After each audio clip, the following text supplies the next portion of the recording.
हाँ जी की चल रहा है जी।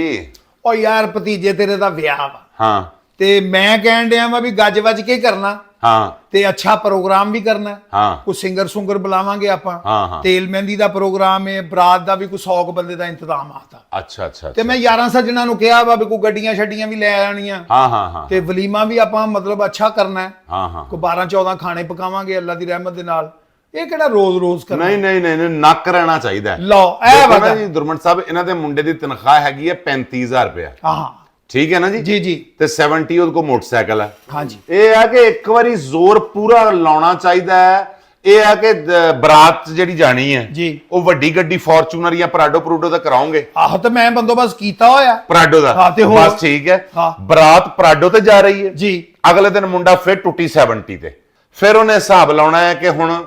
ਕਿੰਨੇ ਮਹੀਨੇ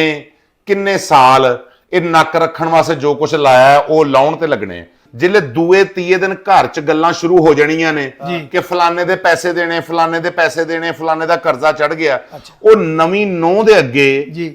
ਕਿੰਨੀ ਕਿ ਇੱਜ਼ਤ ਬਣੇਗੀ ਤੁਹਾਡੀ ਉਹ ਯਾਰ ਇਹ ਚਾਰ ਦੀਵਾਰੀ ਦੇ ਵਿੱਚ ਹੀ ਹੋਣੀਆਂ ਨੇ ਗੱਲਾਂ ਪੂਰੇ ਮੁਆਸ਼ਰੇ ਨੂੰ ਇੱਕ ਵਾਰੀ ਪਤਾ ਤੇ ਲੱਗਣਾ ਚਾਹੀਦਾ ਹੈ ਉਹ ਜਿੱਲੇ ਤੁਸੀਂ ਪੂਰੇ ਮੁਆਸ਼ਰੇ ਨੂੰ ਦੱਸਣ ਲੱਗਿਆ ਜ਼ੋਰ ਲਾਉਣਾ ਆ ਹਾਂ ਕੁੜੀ ਵਾਲਿਆਂ ਨੇ 20-30 ਬੰਦਿਆਂ ਨੇ ਆ ਕੇ ਰੋਟੀਆਂ ਖਾਣੀਆਂ ਨੇ ਆਹੋ। ਉਹਨਾਂ ਨੇ ਤੁਹਾਨੂੰ ਸਮਝਣਾ ਬੜੇ ਵੱਡੇ ਸ਼ਾਹੂਕਾਰ ਨੇ ਹਾਂਜੀ ਤੇ ਜਿੱਦਣ ਉਹ ਕੁੜੀ ਨੇ ਤੁਹਾਡੇ ਘਰ ਦੇ ਕਲੇਸ਼ ਸੁਣ ਕੇ ਆਪਣੇ ਮਾਪੇ ਨੂੰ ਜਾ ਕੇ ਦੱਸਣਾ ਹੈ ਕਿ ਜਿੱਧਰ ਤੁਸੀਂ ਵਿਆਹ ਉਧਰ ਤੇ ਉਹ ਕਰਜ਼ੇ 'ਚ ਡੁੱਬੇ ਪਏ ਨੇ ਉਦੋਂ ਤੁਹਾਡਾ ਨੱਕ ਕਿੱਥੇ ਰਹਿਣਾ ਫਿਰ ਉਹ ਯਾਰ ਐਸੀ ਕੋਈ ਗੱਲ ਨਹੀਂ ਹੈਗੀ ਪੁੱਤਰ ਦਾ ਵਿਆਹ ਕਰਨਾ ਵਾ ਤੇ ਗੱਜ ਵੱਜ ਕੇ ਭਾਈ ਕਰਨਾ ਉਹਨਾਂ ਦੀ ਗੱਲ ਵੀ ਸਮਝੋ ਕਹਿਣਾ ਕੀ ਚਾਹੁੰਦੇ ਆ ਕੀ? ਤੁਸੀਂ ਵਿਆਹ ਗੱਜ ਵੱਜ ਕੇ ਕਰੋ ਜਿਵੇਂ ਮਰਜ਼ੀ ਕਰੋ ਲੇਕਿਨ ਜਦੋਂ ਅਗਲੀ ਬਗਾਨੇ ਘਰ ਦੀ ਕੁੜੀ ਤੁਹਾਡੇ ਘਰੇ ਆਈ ਹਾਂਜੀ ਤੇ ਜਦੋਂ ਤੁਹਾਡਾ ਬੂਆ ਕਰਜ਼ਾ ਲੈਣ ਭੰਨਿਆ ਤੇ ਉਹਦੀ ਜਿਹੜੀ ਫੀਲਿੰਗ ਹੈ ਕੁੜੀ ਕੀ ਮਹਿਸੂਸ ਕਰੇਗੀ ਹਾਂ ਇਹ ਗੱਲ ਸਮਝਾਉਂਦਾ ਹੈ ਮੈਂ ਇਹ ਗੱਲ ਕਹਿਣ ਡਿਆ ਕਿ ਅੱਲਾਹ ਪਾਕ ਨੇ ਜਿੰਨੀ ਕੁ ਤਾਕਤ ਦਿੱਤੀ ਹੈ ਨਾ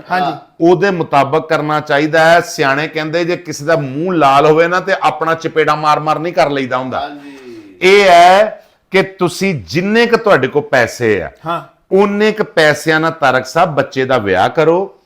ਕੱਲ ਨੂੰ ਵਿਆਹ ਤੋਂ ਦੂਏ ਦਿਨ ਬੱਚਾ ਪਰੇਸ਼ਾਨ ਨਹੀਂ ਹੋਏਗਾ